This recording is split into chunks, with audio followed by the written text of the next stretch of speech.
I'd like to let you know that at 11:54, Chairman Sixto Brillantes called me to say that they intend to proclaim this afternoon 5 to 6 senators, since the tallies that they have entered the required number of votes to be in the winning list. But una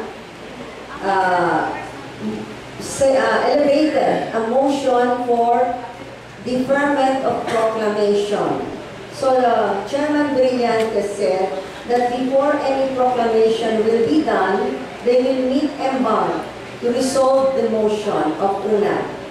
If they approve the motion, that means they will temporarily suspend proclamation. If they deny the motion, that means for our purposes that they will stop temporarily transmission to us from the transparency server. In other words, we will not be getting any data from the transparency server. But he did make clear that after the proclamation of 12 senators, we can resume, they will resume feeding us with transmission data from the transparency server.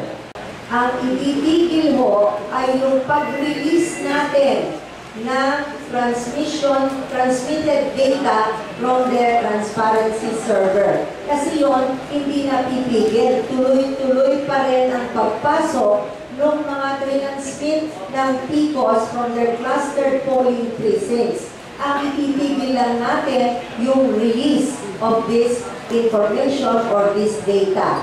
Pero pagkatapos naman ho ng proclamation ng 12 senatorial winning candidates, ay pwede na naman natin i-release yung natatanggap nating data.